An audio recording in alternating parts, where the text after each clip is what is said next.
conversation about inclusive growth from the boardroom, please welcome to the stage Ambassador Michael Froman, Vice Chairman of Mastercard.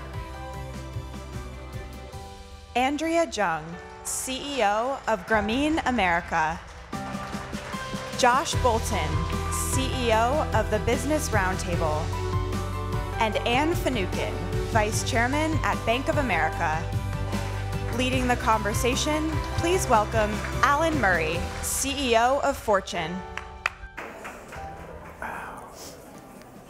I think it's great, by the way, Michael, that the voice of God is a woman. Absolutely, as it should be. Appropriate. So I see people are still coming in. Please grab a seat, but we'll dive right in. I've been a journalist covering business for 4 decades. I hate to say that. But I think something fundamentally different has been happening in the last 5 years, and that's the topic we're going to talk about on this panel today. There is a focus on the social contribution of business going on in this country at a much more vibrant rate than has at any other time in those 40 years. And the first question I want to ask our great panel here is why? What's happening now that's so fundamentally different? Michael, you want to take that first? So, look, I think, as you said, in some respects, this conversation has been having for a long time. And there isn't a lot of new in it, but it's the number of people and maybe the decibel level of the conversation that's new. And I think it's in part because we're all seeing what it means, for example, when you don't have inclusive growth, when people feel like they've been left behind, and the kind of political and social ramifications that come from that. And so I think we're all companies are looking and saying, what's the environment we want to operate in? What's the best environment for us to succeed? It's an environment where we're dealing not just with short-term shareholder returns, but the long-term shareholder returns, and that means taking care of employees, communities, customers, partners, in a way that perhaps hasn't gotten the attention it's gotten. When you say that people see what's happening now, are you talking about political pressure? I don't say political pressure. I think the changing environment, not only in this country, but in other countries, where increasingly we're seeing that people are questioning fundamental institutions, democracy, capitalism, and a lot of the questions deserve some kind of answer. Companies operate in a social environment, and they realize that their long-term shareholder value is going to be affected one way or the other by how these questions are answered. Andrea, you were a CEO. You still sit on boards. What do you see that's different? Well, it's interesting because, when I became a CEO in, I guess, 1999, and when you kind of go back to that time, a little bit of a rule of thumb was, you've got customers, and in my case at Avon, representatives, half of them are Democrats, half of them are Republicans, sort of go down the middle of the line and, don't necessarily take a position and be more neutral. It's changed so dramatically right now. Everybody is looking for leadership. They are looking for corporate leadership. If you do not take a stand on an issue, which comes with everything that taking a stand on comes with, you're tone deaf. And I think there's a new level of activism. So, whether it was women on the boards, et cetera, where you might have a shareholder activists maybe coming and showing up at a meeting, it's coming from the bottom up. There is no question that you now have employee activism and you have customer activism because they want leadership to make the decision. So they're going to have sit-ins, they're going to have walkouts, and they're going to boycott the brand. And that level of, and I actually, there's a healthy thing to that, but it is creating the urgency to, I think, do the right thing, which we've known all along. But when you make decisions, whether it is Dick's Sporting Goods to take $5 million of weapons and take them off the these decisions I didn't see when I grew up in my early years as CEO, as CEOs making these decisions, and I think it is, a testimony to the demand for leadership in sort of an existential time.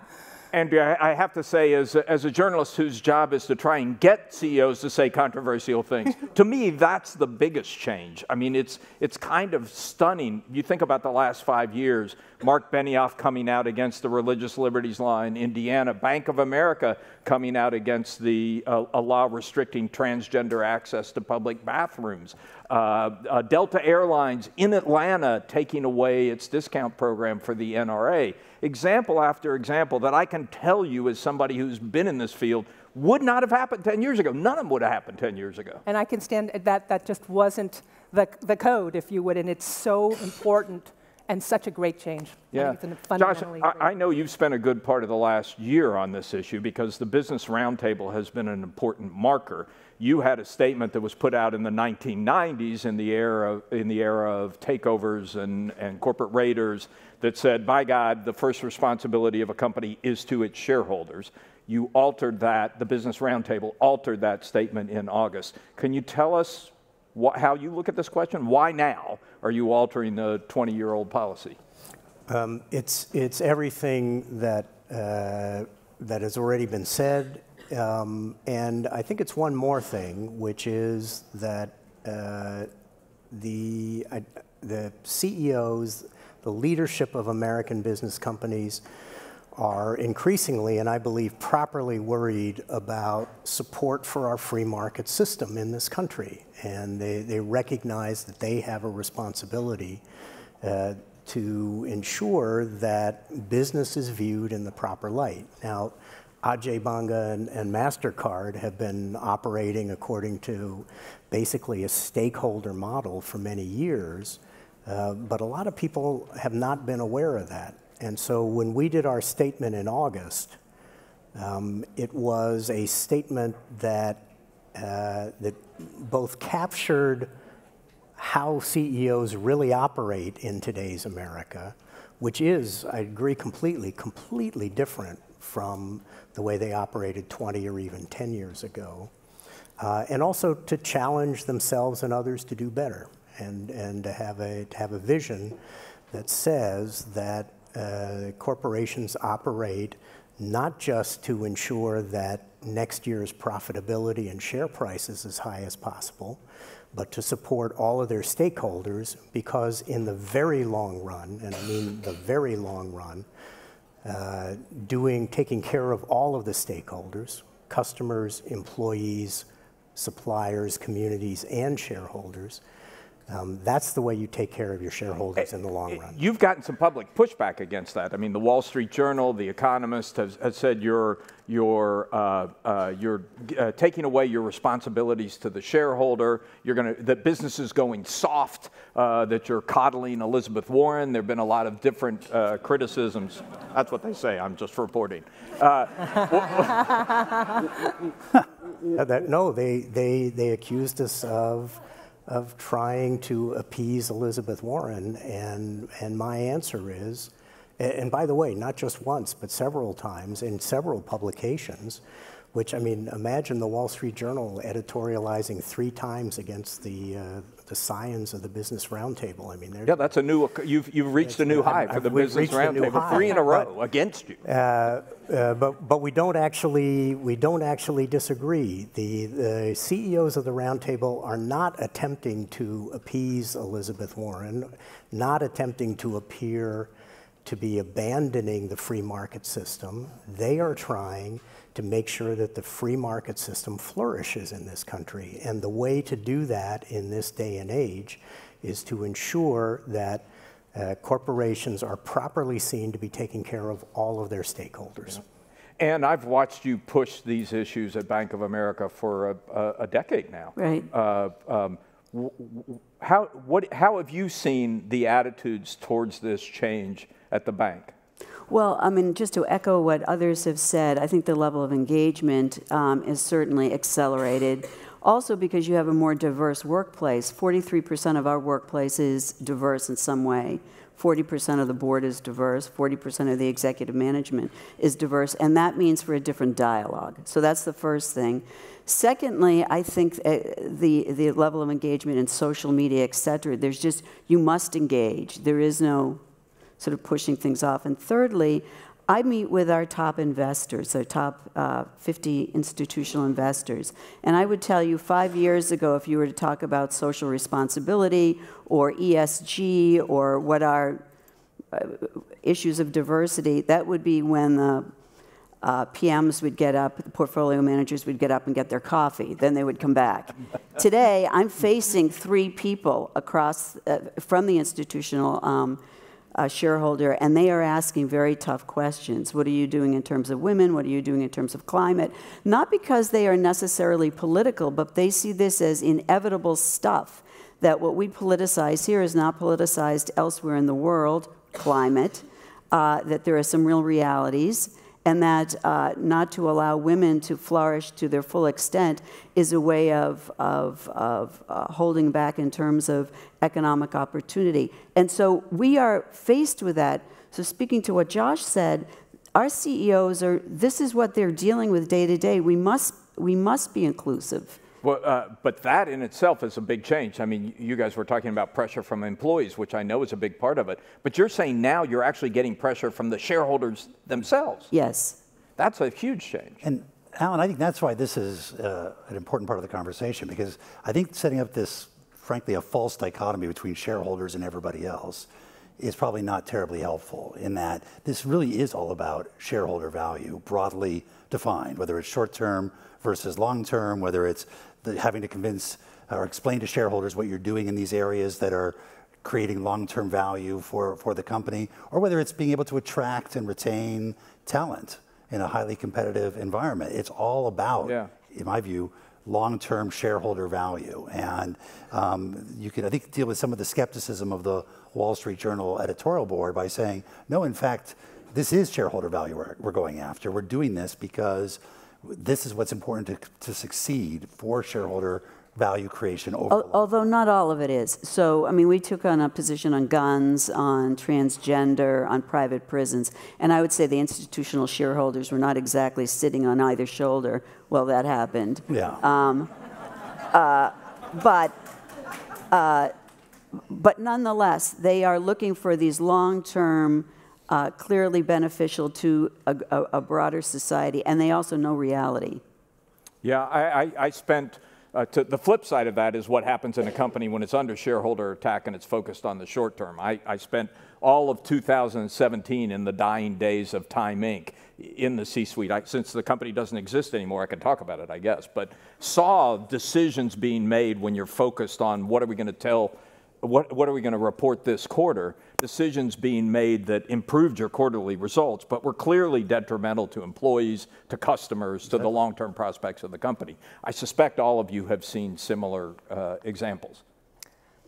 Yeah, I can just give one example. I actually joined the board of Unilever after there was, a lot of discussion with Kraft Heinz and this the takeover question of what's going to happen to the Unilever Sustainable Living Plan, which I think is pretty, known for being a leader in commitment to sustainability and to community. And I just have to say, coming in after that, there was such a DNA belief that in the march to 20% margins was not going to be sacrificed, that this was a commitment to customers, it was a commitment to employees, it was a commitment to communities, and it was non-negotiable. And you saw that through the years, and it's reflected in pay, it was reflected in board committees, so kind of 360 degrees. So it can be done.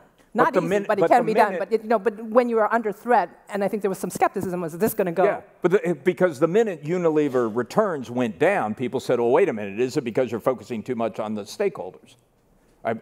Josh, I'm sure you guys had robust conversations about this. How do you deal with the trade-off issue? Because there are, in the short term, clearly cases where there's a trade-off between paying attention to the employees, customers, communities, and getting the best bottom line number. And the best CEOs are looking very long term. I mean, even in Bank of America's case, and where the institutional Hello? Even in the case that you just mentioned, where the institutional investors were not necessarily happy with some positions that Bank of America took on social issues. I bet those will redound to the benefit of Bank of America shareholders, but you have to have a very long view, and that's the debate we had at the Business Roundtable among the CEOs, where almost as we talked about it, almost every one of them had stories about, I took tobacco products off the shelves at CVS Yeah. And I lost $2 billion in revenue as a result of However, that. I'm on that board, and we gained share in terms of health products. Right. Oh, it did. It worked even in the short term, that one worked pretty well. But that's exactly. But as you know, Josh, I talked to four of the CEOs who really pushed that through the Business Roundtable, Ginny Rometty at IBM, Mary Barra at GM, Jamie Dimon at JP Morgan, and Alex Gorski at J&J. And it only struck me afterwards, all four of them are from companies that have been around for more than 100 years. That's significant. You take a different view of the world if you're. Well, we've done so. It's true that I'm not sure that the institutional shareholders were against us when we no longer would bank gun companies that sold semi-automatics to civilians or got out of private prisons. We thought that was the right decision for us. But what they are looking for, it wasn't they were against or for us. We didn't really hear from them. We heard from customers, though. But the thing is that for us, we've done 5 reports. We were talking about this backstage from the equity research end, and the long-term value of making these kinds of long-term decisions. There is enough evidence, even looking back, to indicate those companies that are looking at these big gnarly issues and trying to set a course that is reasonable, like trying to reach carbon neutrality at some point, as an example, that those companies also are probably taking other wise decisions, and they are better bets than this short-termism. Yeah, there's been some good research on that show even in the sort of short to medium term, you get better returns if you invest in the companies less volatile. They're less volatile. Now, there's a bit of a chicken and egg there. Are they doing good because they're doing well? Or are they doing well because they're doing good? I get confused about which is good and which is well. Michael, Ambassador, excuse me. I think Michael's fine. I told you, I only make my children call me ambassador. But MasterCard's an interesting case because some of the things I see MasterCard doing around the world may have long-term benefit, but you're talking really long-term. You're talking about populations that are nowhere close to the profit-making businesses of the world. How do you justify that? Well, look, I think we committed a few years ago to bring 500 million more individuals into the financial system at the base of the pyramid, basically. And now that we're achieving that goal, we're already focusing on what the next objective is to help them towards greater financial security. Our perspective is, look, we may never make a penny off of a good number of those 500 million, but if they are in a more stable economy, if that economy is more inclusive, if that economy is thriving, we thrive. And if they are living in a failed state, then we're going to fail too in that market. And so we do view it as part of long-term value creation, even if we can't say that customer is going to be worth so much to us in exactly this many years. I would also say a lot of what we do, we're working with Gavi and the Global Fund to help them deliver, using our technology to help them track the delivery of vaccines and health outcomes. Be able to go to a government and say, we're working to help your population be healthier, to be better educated, to get better access to credit, to sell their products to market in a more efficient and a more productive way. The government says, okay, you're a partner of ours. You're here to stay, you're a partner of ours. And that has long-term value creation for our shareholders as well. And I have to go back to this North Carolina example because to me it's one of the most fascinating ones. Bank of America is the largest employer in the state of North Carolina. Right. The state legislature passes a law, majority vote, passes a law saying transgender people cannot have access to the bathroom of their choice. I have trouble stating that one correctly too. And you guys spoke out. The CEO spoke out. Now that's exactly the kind of issue that 10 years ago any CEO would have hidden under the desk from. It's a controversial social issue, doesn't directly affect my bottom line, has nothing to do with banking. Why did you have to speak out about it? Because what kind of employer are you if you're saying, I'll be a good employer for you, but not for you? It had to be. So it was really about that. It was about our employees and making them feel that they had a safe place to be in our company. And I actually think most of this work needs to begin and does begin, as Josh knows, with the employee benefits these companies offer, the way we treat our own employees, and that really was the genesis of this. How could we go forward if we weren't trying to take care of our own people? Yeah. So as all of you know, we live at a time when employees want to be working for companies that are doing good in the world, but we also live at a time of great cynicism. I just came a few moments ago from a panel at the Fortune Most Powerful Women Conference, which Andrea and Ann, you're welcome to join, but Josh and Michael, you are not. I'm sorry. But I thought there was room for a few good men. That's all I have to say. Not completely inclusive. They let me go. That was focused on this notion of purpose washing. There are a lot of companies now, because this has become a big thing, because of the Business Roundtable statement, there are a lot of companies going out and making statements about the great things they are doing good in the world. And it's very difficult sometimes for people to know the difference between what's real and what isn't real. How do you deal with the cynicism? And I throw that open to the group, because I know you've all had to deal with it in different ways. Well, I'll begin. I think the cynicism is going to be there. But again, if you can start with your employees and they feel like you're walking the walk, your benefits are good, you're inclusive, you're showing opportunity. If you then go the next step of what are the kinds of things you're doing in your communities, and what are you doing as a company? So we're a financial services company. We're trying to do a lot in the areas of blended finance and carbon neutrality, things we can actually do. We're the largest underwriter of green bonds. These are the kinds of things you've got to demonstrate to your own people first, to the communities in which you work and live. And by the way, for us, we just had a record quarter. We have never done better as a company. So I don't think it's been a trade-off. And Ann's exactly right that the way companies. Oh, this time. No, She finally got it. You were right the last time. It's just long-term right. I think the answer, Josh, not is she's short-term always right. So just let's start from that premise. And then work back. And it's always right. Thank you, Ambassador.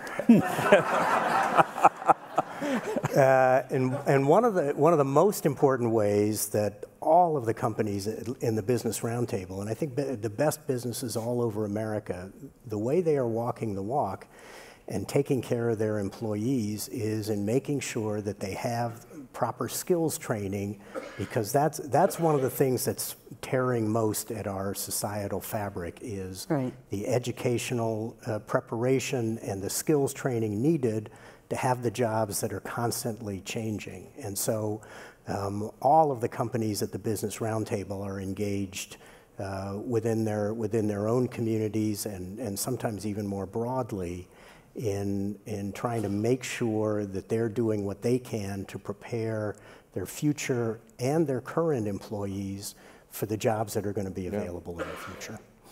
Andrea, I think if you have the data and the case is made and you do the right thing,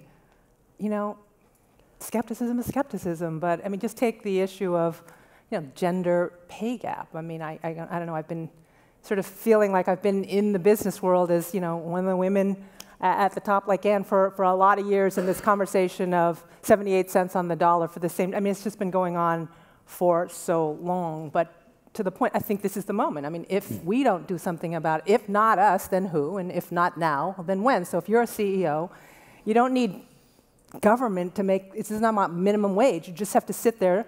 It's not just the reports on gender pay gap. If there's a 10% difference, an 18% difference, you look and you had to tell your analysts that you're talking about X cents a share as a one-time adjustment to pay fairly. It's the right thing to do. I mean, it's just simply the right thing to do. And so, I mean, I think that this washing is not washing if it's authentic. And people can read through authenticity by action immediately, whether it's an employee or any stakeholder. So I think it's just being, to your point, courageous to do the right thing. And this is the generation of corporate leadership that has to do it right now.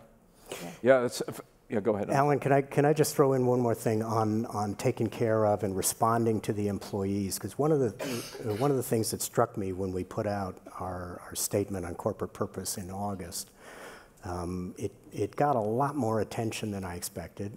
By the way, it also got a lot more support than I expected to your first question, But don't you attribute that to the fact that it was the cover of Fortune magazine? Why? I do. I do. I now know to agree with everyone over here. And actually, it did. I mean, it was important to get some proper publicity to this change. It was easier to get the consensus than I expected. We have 192 members of the Business Roundtable, all CEOs, and 183 of them put their personal signature on this, and we published it, ironically, with all their signatures in the Wall Street Journal. So we paid the Wall Street Journal to criticize us for what we did. And may I point out, you didn't advertise in Fortune, so next time you need to think differently about that decision. And one of the things that really struck me in the aftermath was the reactions that I got back from the CEOs and from the companies on two ends. One was a call from a company that said, please, can we sign the statement? And I said, well, why didn't you sign it? Well, they were between CEOs, and we're a CEO organization, so if you don't have a permanent CEO, then you don't have a member. And they said, please, can we sign it? We are getting hammered by our employees for failing to sign the Business Roundtable statement. That's on the one hand. On the other hand, for the CEOs that signed, about a dozen of them sent me emails, forwarding emails from their employees about how proud they were of the company, to acknowledge this broader responsibility to all the stakeholders. And that's really what a lot of the CEOs were responding to, was that were proud of, and having put their names on this statement, was the way their employees reacted. So I don't think we can at all underestimate in this trend the importance of business leaders responding to what their employees want them to do and how they want them to present themselves to the world. Yeah. Michael, we live at this moment of increasing globalization. I think technology is driving that, whether we want it or not. You guys largely represent global businesses, but we also live in a moment of nationalism. How do you reconcile that? I've noticed that. You have noticed that, and so how do you reconcile the tension between, if you're off doing great things for the people of the third world, does that somehow mean that you're hurting the workers of America? Well, first, I think we need to recognize that the challenges, for example, of inclusive growth are not just challenges in emerging economies or in developing countries. We have challenges right here at home in other advanced industrialized countries as well, and we need to be equally focused on the people who are excluded here, unbanked, underbanked, left behind, feeling vulnerable. And I think part of today's discussion the whole day has been around what lessons do we learn from all around the world that we can apply in markets like this to have a positive effect. But I do think one of the reasons we are seeing nationalism is precisely because we probably haven't paid enough attention to the inclusive part of inclusive growth previously. And we've been very focused on growth. We've seen tremendous benefits around the world, including in these countries, but there have been winners and losers. And we haven't had necessarily the policy response to deal with people who are left behind. And I think there's a role for the private sector increasingly to step up and to step in with its capacity to try and address these issues as well.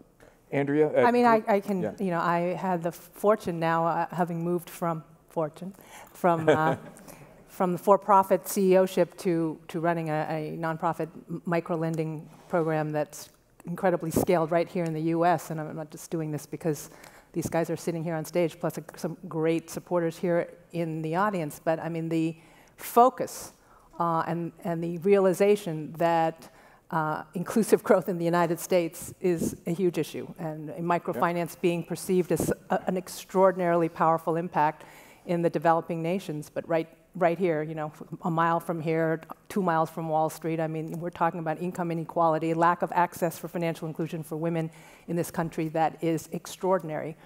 And, the focus and the programs internationally, I think, are extraordinary from companies, but Mastercard, Bank of America, Citi, Prudential, I mean, everybody understands it's a big problem here, and we've been really fortunate to have, that partnership to put capital to work when it's not going to women. We have 46 seconds left, and I'm sorry to bring up such a big topic in 46 when we only, well, it's now 41. But is this activism on the part of corporations happening because of the failure of our political system? Yes or no? Because we're now down to 30 seconds. Josh? What? Josh? I was going to wait to hear what Ann said and just agree with it. And you get to go first. I don't know. I think it's important that we raise our voices and be heard because there is some difficulty in getting some consensus in elected officials. Everybody buy that? Yes. I think it's part of it, and I don't think it's just the United States. I think it's a worldwide issue. Yes, Yeah, I do too. Yeah. Hear, hear. Thank you. Thank you for a great discussion. Really fabulous.